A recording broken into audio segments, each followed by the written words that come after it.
ಹಾಕಬೇಕು. ಬೇರೆ ಬೇರೆ ಇಲಾಖೆಯಲ್ಲಿ ಮಾತ್ರ ಹೊರಗಡೆ ಡಿಸ್ಟ್ರಿಕ್ಟ್ ಟ್ರೈನಿಂಗ್ ಇನ್ಸ್ಟಿಟ್ಯೂಟ್ ಅಲ್ಲಿ ಟ್ರೈನಿಂಗ್ ಅನ್ನು ಕೊಡ್ತಾರೆ. ನಿಮ್ಮಲ್ಲಿ ಆಗಿದೆಯೋ ಗೊತ್ತಿಲ್ಲ. ಆದ್ರೆ ತರಬೇತಿಗಳು ಇವೆಲ್ಲ ಕೊರತೆಗಳ ಕಾರಣಕ್ಕಾಗಿ ಒಂದಿಷ್ಟು ಒತ್ತಡಗಳು ಕೂಡ ಜಾಸ್ತಿ ಆಗ್ತದೆ. ನಾನು ಕೂಡ ನಿಮ್ಮ ಪರವಾಗಿದ್ದೇನೆ. ನಿಮ್ಮ ಏನು ಇಲಾಖೆ ಕ್ಯಾಡರ್ ಅಸೋಸಿಯೇಷನ್ ಇದೆ, ಪ್ರಪೋಸಲ್ ಅನ್ನ ನಿಮ್ಮ ಸರ್ಕಾರ ಚೇರ್ಮನ್ ಅವರು ಸೆಕ್ರೆಟರಿ ಅವರಿಂದ ಸರ್ಕಾರಕ್ಕೆ ಪ್ರಪೋಸಲ್ ಅನ್ನು ಕೊಡಿ. ಹಂತವಾಗಿ ಅಟ್ಲೀಸ್ಟ್ ಎಕ್ಸಾಮಿನೇಷನ್ ಅನ್ನುವಂಥದ್ದೊಂದು ಇಂಪಾರ್ಟೆಂಟ್. ಸೊ ರಿಕ್ರೂಟ್ಮೆಂಟ್ ಗಳನ್ನ ಆದ್ಯತೆ ಮೇಲೆ ಮಾಡಲಿಕ್ಕೆ ನಾನು ಕೂಡ ಆರ್ಥಿಕ ಇಲಾಖೆ ಜೊತೆ ಚರ್ಚೆ ಮಾಡಿ ಅದಕ್ಕೆ ಸಹಮತಿ ಕೊಡಿಸುವಂತ ಕೆಲಸವನ್ನು ಮಾಡಿಸ್ತೇನೆ ಅನ್ನುವಂಥ ಮಾತನ್ನ ಹೇಳಲಿಕ್ಕೆ ನಾನು ಬಯಸ್ತೇನೆ. ಬಹುಶಃ ಇಂಥ ಒಂದು ವ್ಯವಸ್ಥೆನಲ್ಲಿ ನಾವಿದ್ದೇವೆ. ಅದರ ಜೊತೆ ಇವತ್ತು ಮೇಡಮ್ ಕೂಡ ಪ್ರಾಸ್ತಾವಿಕ ಮಾತುಗಳಲ್ಲಿ ಹೇಳಿದ್ರು, ಒತ್ತಡದ ಬಗ್ಗೆ ಹೇಳಿದ್ರು. ಒತ್ತಡ ಯಾರಿಗಿಲ್ಲ ಅಂತ ಹೇಳಿದ್ರೆ ಬಹುಶಃ ನಾವೆಲ್ಲರೂ ಕೂಡ ಒತ್ತಡದಲ್ಲಿ ಕೆಲಸ ಮಾಡ್ತಾ ಇದ್ದೀವಿ. ಇವತ್ತು ನಮ್ಮ ರಾಜ್ಯದಲ್ಲಿ 4 ಕೋಟಿ ಪಾಪ್ಯುಲೇಷನ್ ಇದ್ದಾಗ 7 ಲಕ್ಷ ಜನ ಕೆಲಸ ಮಾಡ್ತಾ ಇದ್ವಿ. ಇವತ್ತು 6.5 ಕೋಟಿ ಜನಸಂಖ್ಯೆ ರಾಜ್ಯದಲ್ಲಿದೆ. ಪಾಪ್ಯುಲರ್ ಸ್ಕೀಮ್ ಅವಾಗ ಒಂದು 25 ಇತ್ತು. ಇವತ್ತು 250 ಪಾಪ್ಯುಲರ್ ಸ್ಕೀಮ್ಸ್ ಗಳಾಗ್ಬಿಟ್ಟಿದೆ. ಸರ್ಕಾರಗಳು ಬಂದ ಸರ್ಕಾರಗಳು ಸ್ಕೀಮ್ ಘೋಷಣೆ ಮಾಡ್ತದೆ, ರಿಕ್ರೂಟ್ಮೆಂಟ್ ಗಳನ್ನ ಮಾಡೋದಿಲ್ಲ. ಇವತ್ತೇನಾಗಿದೆ, ಯಾಕೆ ಒತ್ತಡ ಇದೆ ಅಂದ್ರೆ ನೀವು ಹೇಳಿದ್ರು 4 ಜನ ಕೆಲಸ ಮಾಡೋದನ್ನ ಒಬ್ರು ಮಾಡ್ತಾ ಇದೀವಿ ಅಂತ ಹೇಳಿ. ಇವತ್ತು ರೆವಿನ್ಯೂ ಡಿಪಾರ್ಟ್ಮೆಂಟ್ RDPR ಅಲ್ಲಿ ಹೋದ್ರು ಅಷ್ಟೇ, ಫೀಲ್ಡ್ ಅಲ್ಲಿ ಒಬ್ಬ PDO ಕೆಲಸ ಮಾಡ್ತಾ ಇದ್ದಾರೆ ಅಂತ ಹೇಳಿದ್ರೆ 2 3 ಪಂಚಾಯತಿನಲ್ಲಿ ಒಬ್ಬ PDO ಕೆಲಸ ಮಾಡ್ತಾ ಇದ್ದಾರೆ. ರೆವಿನ್ಯೂ ಡಿಪಾರ್ಟ್ಮೆಂಟ್ ಅಲ್ಲೂ ಹಾಗೆ ಆಗಿದೆ. ಜನಸಂಖ್ಯೆಗಳಿಗೆ ಅನುಗುಣವಾಗಿ ಇವತ್ತು ಹುದ್ದೆಗಳ ಮಂಜೂರಾತಿಗಳಿಲ್ಲ. ಇವತ್ತು ಸಾಕಷ್ಟು ಖಾಲಿ ಹುದ್ದೆಗಳು ಜೊತೆಗೆ ಈ ಒಂದು ಇಲ್ಲದೆ ಇರುವಂತಹ ಕಾರಣಕ್ಕಾಗಿ ಸಾಕಷ್ಟು ಒತ್ತಡಗಳನ್ನ ನಾವು ಅನುಭವಿಸ್ತಾ ಇದ್ದೇವೆ. ಇವತ್ತು 2,70,000 ಹುದ್ದೆಗಳು ಇವತ್ತು ಖಾಲಿ ಇದೆ. 5,10,000 ಜನ ಮಾತ್ರ ಈ ರಾಜ್ಯದಲ್ಲಿ ಕೆಲಸ ಮಾಡ್ತಾರೆ. ಒಂದು ಕಾಲದಲ್ಲಿ 7 ಲಕ್ಷ ಜನ ಕೆಲಸ ಮಾಡ್ತಾ ಇದ್ವಿ. ಅವು ಜನಸಂಖ್ಯೆ 3.5-4 ಕೋಟಿ ಇತ್ತು. ಇವತ್ತು ದುಪ್ಪಟ್ಟ ಆದ್ರೂ ಕೂಡ ಸಂಖ್ಯೆ ನೋಡಿದ್ರೆ ಈಗಾಗಲೇ ಅದಕ್ಕಿಂತ 50% ಕಡಿಮೆ ಆಗಿದೆ. ಸರ್ಕಾರ ಹೇಳ್ತದೆ ನೀವೇನ್ ಕಷ್ಟ ಆದ್ರೂ ಪರವಾಗಿಲ್ಲಪ್ಪ, ಕೆಲಸ ಮಾಡಿ ತೋರಿಸಿ, ಪ್ರೋಗ್ರೆಸ್ ಕೊಡಬೇಕು. ಸಮಸ್ಯೆ ಈಗ ನೋಡಿ, ಏನೆಲ್ಲ ಅನಾಹುತಗಳು ಅಚಾತುರ್ಯಗಳು ನಡೀತವೆ ಅಂತ ಹೇಳಿದ್ರೆ ಒತ್ತಡದಿಂದ ತಪ್ಪುಗಳಾಗುವಂತದ್ದು ಕೂಡ ನಾವು ನೋಡಿದ್ದೇವೆ. ಅದು ನಿಮ್ಮ ಇನ್ಸ್ಟಿಟ್ಯೂಷನ್ ಇರ್ಬೋದು, ಬೇರೆ ಬೇರೆ ಕಡೆ ಇರ್ಬೋದು, ಇದೆಲ್ಲ ಕೂಡ ಆಗ್ತಾ ಇದೆ. ಈ ಒಂದು ವಿಚಾರಕ್ಕೆ ತೆಗೆದುಕೊಂಡಂತ ಸಂದರ್ಭದಲ್ಲಿ ಸಾಕಷ್ಟು ನಮ್ಮೆಲ್ಲ ಮೇಲೆ ದೊಡ್ಡ ದೊಡ್ಡ ಜವಾಬ್ದಾರಿಗಳಿದೆ.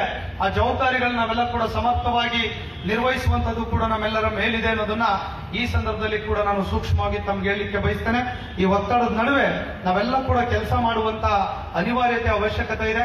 ನಾನು ಅದಕ್ಕೆ ಹೇಳ್ತೇನೆ, ನಾವೆಲ್ಲ ಕೂಡ ಒಂದು ಪ್ಲಾನ್ ಅನ್ನ ಮಾಡ್ಕೊಂಡು ಕೆಲಸ ಮಾಡಬೇಕು. ಬೆಳಗ್ಗೆ ವಾಕ್ ಇರ್ಬೋದು, ಯೋಗ ಇರ್ಬೋದು, ಮೆಡಿಟೇಷನ್, ಇದೆಲ್ಲ ತಾವೆಲ್ಲ ಕೂಡ ಇಟ್ಕೊಂಡು ಕೆಲಸವನ್ನ ಮಾಡಬೇಕಾಗ್ತದೆ. ಬಹುಶಃ ನಿಮ್ಮ ಭೋಜನಾಯಕ್ ಸರ್ ಇದೆ, ನಾನು ಬೆಳಗ್ಗೆ ನಾವು ಒಟ್ಟಿಗೆ ವಾಕ್ ಮಾಡ್ತಾ ಇರ್ತೀವಿ ನೋಡಿ. ಅವ್ರು ಎಷ್ಟೇ ಒತ್ತಡ ಇದ್ರು ಕೂಡ ಅವರು ಕುವೆಂಪು ಯೂನಿವರ್ಸಿಟಿ ರಿಜಿಸ್ಟ್ರಾರ್ ಇದ್ರು, ಪ್ರೊಫೆಸರ್ ಇದ್ರು, ಅವರೆಲ್ಲ ಕೂಡ ನಾವೆಲ್ಲ ಒಟ್ಟಿಗೆ ಇದ್ದರು. ಅವ್ರು ಯಾವತ್ತೂ ಕೂಡ ಅವರು ಅವ್ರ ಫ್ಯಾಮಿಲಿ ಅಷ್ಟೇ ಯೋಗ ಮೆಡಿಟೇಷನ್ ನೋಡಿ. ಅವರೆಲ್ಲ ಮಿಲೆಟ್ಸ್ ಅಲ್ಲೆಲ್ಲ ಡೈಲಿ ಊಟ ಮಾಡೋದು ಕೂಡ ಮಿಲೆಟ್ಸ್ ಊಟನೇ ಆರೋಗ್ಯಕ್ಕಾಗಿ. ಹಾಗಾಗಿ ಅವ್ರು ಫಿಟ್ ಇದ್ದಾರೆ. ಸೊ ಹಾಗಾಗಿ ನಮ್ಮ ಆರೋಗ್ಯ ನಮ್ಮ ಕೈಲೇ ಇರುತ್ತೆ. ಯಾರೋ ಹೇಳ್ತಾರೆ, ಯಾರೋ ಏನೋ ಮಾಡ್ತಾರೆ, ಯಾರು ಬರೋದಿಲ್ಲ.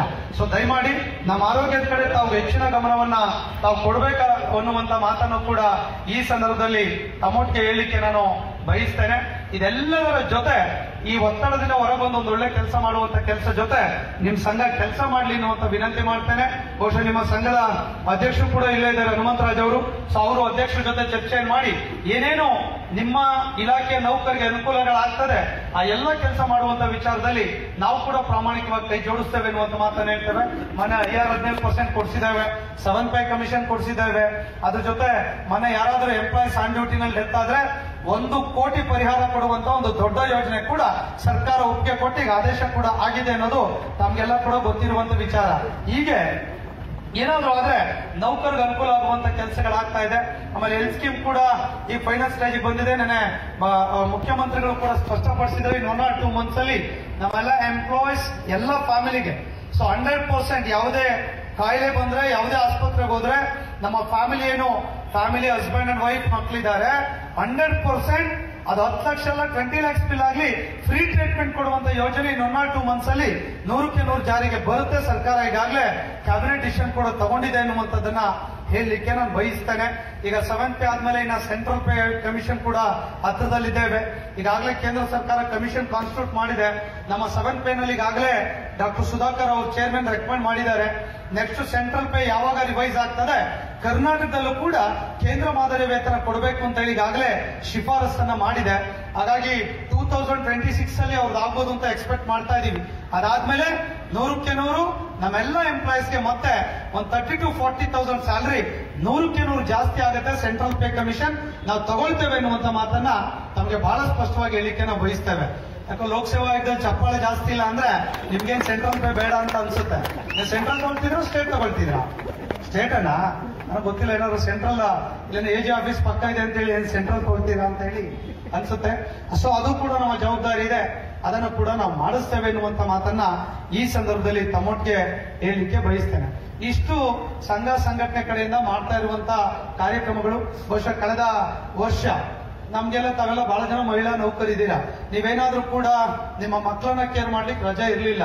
ಸೊ ಹಿಂದೆ 2022ರಲ್ಲಿ ನಾವು ಸರ್ಕಾರದ ಮೇಲೆ ಹೋರಾಟವನ್ನ ಮಾಡಿ ಮಹಿಳಾ ನೌಕರರಿಗೆ 6 ತಿಂಗಳ ಕಾಲ ಅವರ ಮಕ್ಕಳನ್ನು ಕೇರ್ ಮಾಡ್ಲಿಕ್ಕೆ ಶಿಶುಪಾಲನಾ ರಜೆ ಎನ್ನುವಂತ ಒಂದು ಹೊಸ ಆದೇಶವನ್ನು ಮಾಡಿದ್ವಿ.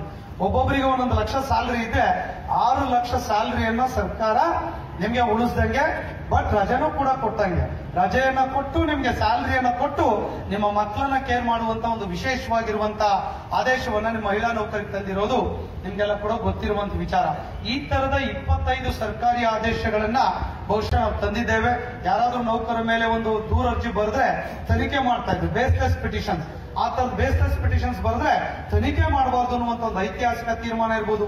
ಕೆಜೆಡಿ ಆನ್ಲೈನ್ ಅನ್ನುವಂಥದ್ದು ಇರ್ಬೋದು.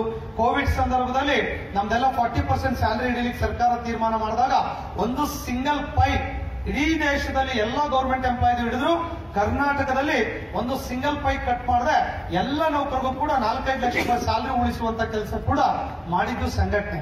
ಅಂದ್ರೆ ಒಂದು ಸಂಘ ಸರ್ಕಾರದ ನಡುವೆ ಒಂದು ಸಮನ್ವಯತೆಯನ್ನು ಸಾಧಿಸಿ ನಮ್ಮ ಹಕ್ಕುಗಳನ್ನ, ನಮ್ಮ ಬೇಡಿಕೆಗಳನ್ನ, ನಮ್ಮ ಸಮಸ್ಯೆಗಳನ್ನ ಉಳಿಸುವಂತ ಕೆಲಸವನ್ನ ಮಾಡಿರುವಂತದ್ದು ತಮ್ಗೆಲ್ಲ ಕೂಡ ಗೊತ್ತಿರುವಂತ ವಿಚಾರ. ಸೊ ಇಂಥ ಒಂದು ಸಂದರ್ಭದಲ್ಲಿ ತಾವೆಲ್ಲ ಕೂಡ ಮಹಿಳಾ ದಿನಾಚರಣೆಯನ್ನು ಕೂಡ ಆಚರಣೆ ಮಾಡ್ತಾ ಇದ್ದೀರಾ.